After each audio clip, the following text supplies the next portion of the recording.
Assalamualaikum warahmatullahi wabarakatuh. Baiklah, pada kesempatan ini kita akan membahas mengenai masalah trauma torak. Trauma torak ini sendiri bisa berupa trauma tumpul maupun suatu trauma tajam. Nah, ini ada beberapa contoh. Salah satunya adalah ini seorang pekerja bangunan yang mengalami kecelakaan kerja sehingga dadanya tertusuk oleh sepotong kayu. Kelihatannya ini sangat berat, tapi alhamdulillah pasiennya bisa selamat setelah ditangani ya, dengan benar. Kemudian ini juga ada kasus luka tusuk. Ini sangat banyak terjadi, terutama di kota kita di Palembang. Ada luka tusuk karena pisau atau kena parang atau juga bisa kena suatu benda tajam berupa celurit.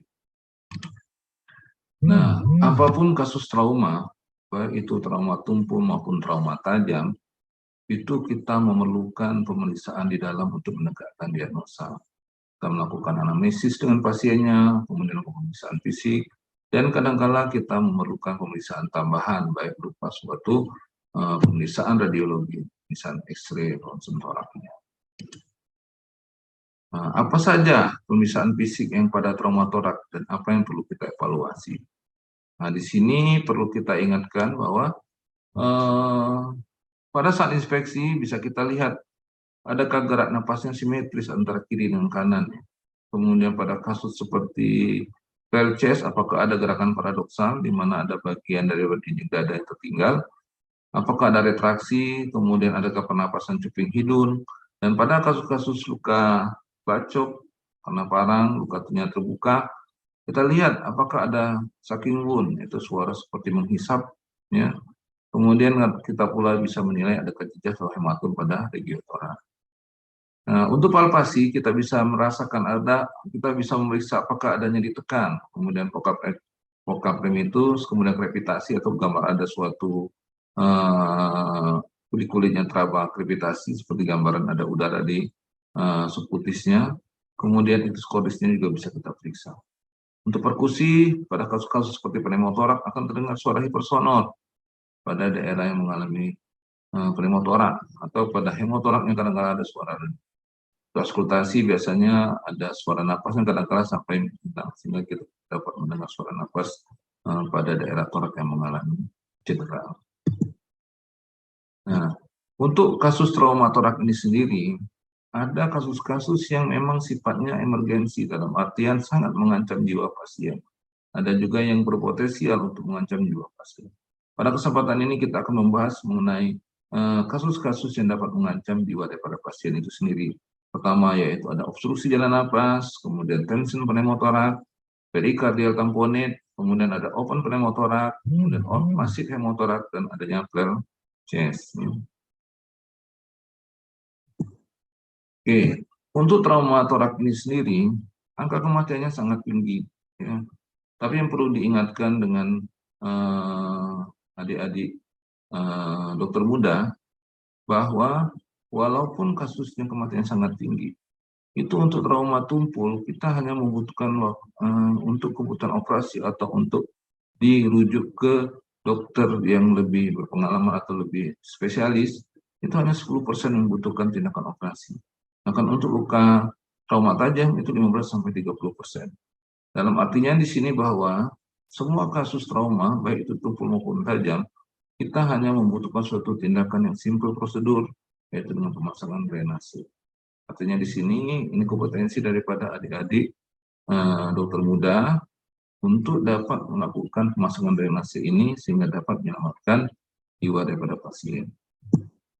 Nah, untuk kasus-kasus obstruksi jalan napas ini sangat jarang terjadi.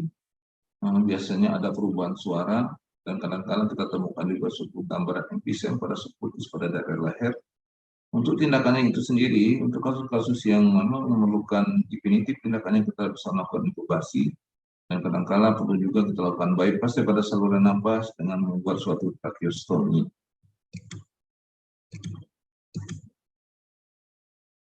Untuk kasus kedua yaitu tension pneumotorak. Ini tension pneumotorak terjadi karena adanya suatu robekan baik itu karena suatu trauma tumpul tajam maupun suatu trauma tumpul maupun suatu trauma tajam, di mana ada robekan parenkim paru ini menyebabkan adanya udara yang keluar masuk ke intrapleura, dan udara ini tidak bisa keluar dari rongga pleura itu sendiri.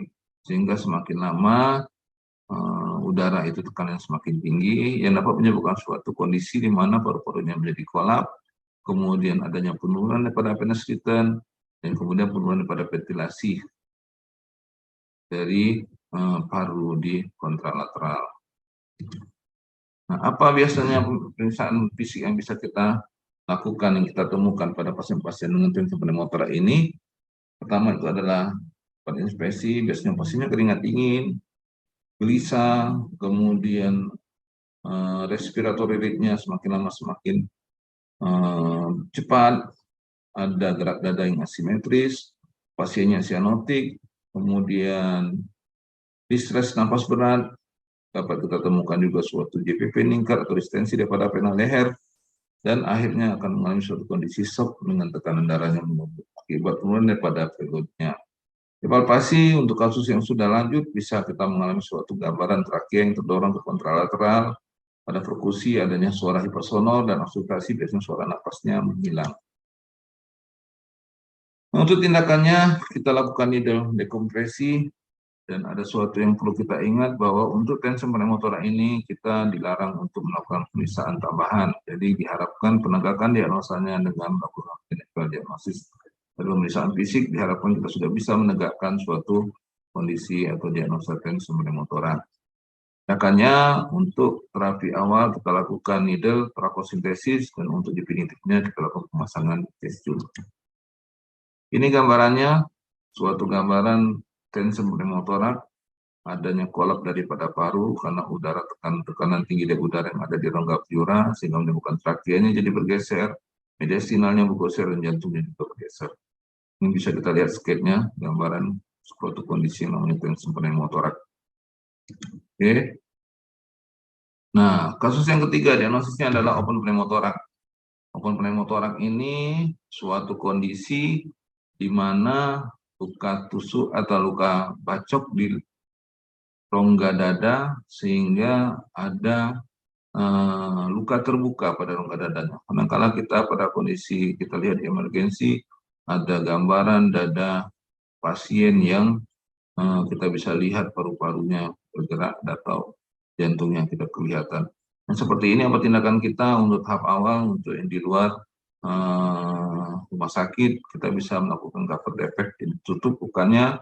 Nah, tapi untuk definitifnya itu nanti lukanya harus kita tutup, jadi luka terbukanya dijahit, ditutup, kemudian kita lakukan pasang chest tube, dan kalau memang memerlukan bisa kita lakukan tindakan definitif pasi, yaitu dilakukan torakotomi sehingga kita bisa menilai apakah ada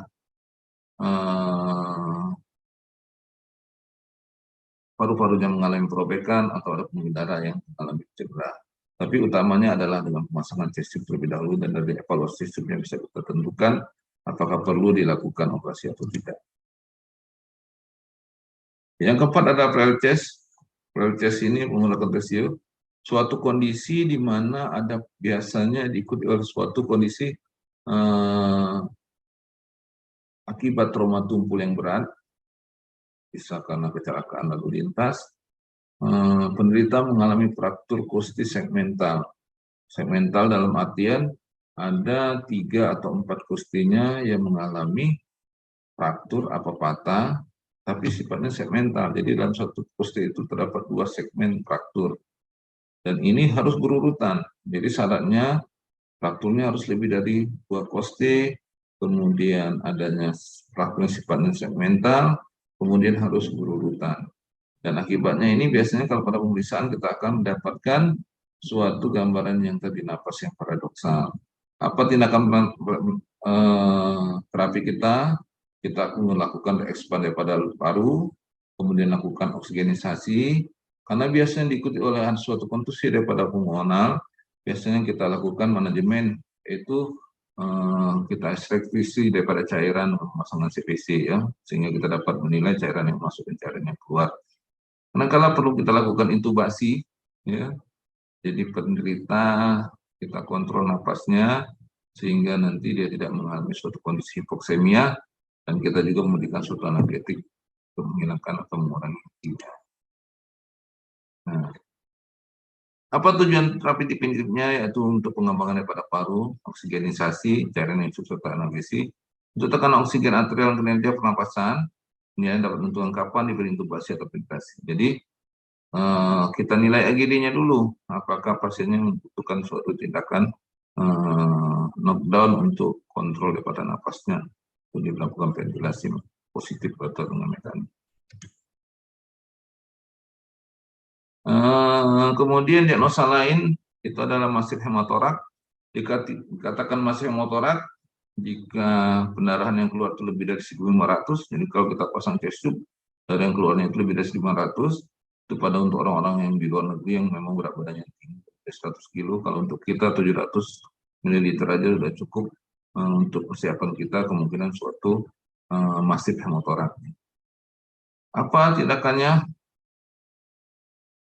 Yang kita lakukan adalah, kalau memang pendarahannya sangat banyak seperti ini, memang harus kita lakukan tindakan yang sifatnya agresif, yaitu dilakukan tindakan torakotomi untuk mengontrol pendarahan yang ada. Dan untuk persiapan operasi ini sendiri, kapan dilakukan torakotomi? Kasus hemotorak ini kapan dilakukan torakotomi? Tadi, jika jumlah inisial pendarahannya lebih dari 1.500, kemudian setelah pemasangan chest tube kita nilai lagi dalam waktu 1 jam pendarahannya lebih dari 15 cc per kilogram badan, atau pendarahannya 3 sampai 5 cc per kilogram badan per jam selama 3 jam berturut-turut. Apa tata laksananya?